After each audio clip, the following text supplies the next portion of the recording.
Assalomu alaykum. Alaykum assalom. Kellaring. Assalomu alaykum. Va alaykum assalom. Kelinglar. Bu bizni toychoqlarni bir tomog'ini ko'rib qo'ying. Doktor, Muhammad Amin kechasi erkin nafas olishga qiynaladi.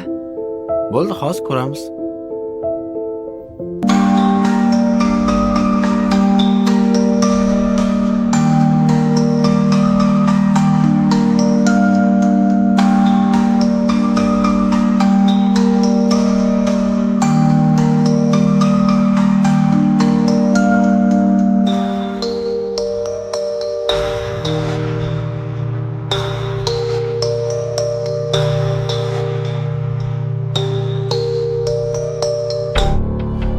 Muhammad Aminda rostdan ham burnida muammosi bor.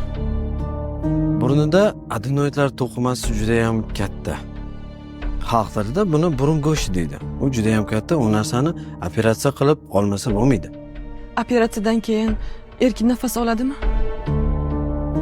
Xudo xolasa, ha. Shuni arzonroq dori-pori bilan tuzatib olsa bo'lmaydimi? Yo'q, afsuski bu dori bilan ketadigan narsa emas. Bu faqat operatsiya qilishga. Siz xavotir olmang, bu juda ham tez bo'ladi. Eng asosiysi og'riqsiz bo'ladi. Endi nima bo'lsa operatsiyada o'lmaydi. Sizlar ham boru, faqat soqqan ishilishni bilasizlar. Xo'p. Qancha bo'ladi o'sha operatsiya? Siz qiziq gapirar ekansiz u. Operatsiya jab borsa bir 4 million bo'ladi. Lekin bolangiz erkin nafas oladi. 4 million? Va qanaqa 4 million o'ylab gapiryapsizmi? Birpasda bo'ladigan ish dedingiz-ku. Yashamaylik ekan-da. Mashinangiz bormi? Ha, bor. Ancha turibdi. Zekir. 3.2. Shu 3.2 nomeringiz nech pul turadi? Men hozir bilmadim, men 10 mingga olganman. Siz mashinani qo'yib turing. Mashinani nomerining o'ziga 10 ming dollar ishlatgan odam bolasini sog'lig'iga 300 dollarga dotvoy qilishingiz g'alati emasmi?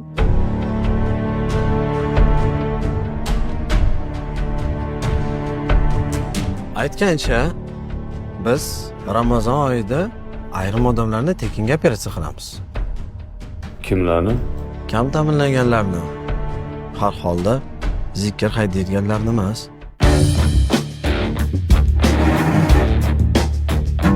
Unda ketdik. Ramazonda kelamiz. Taksida.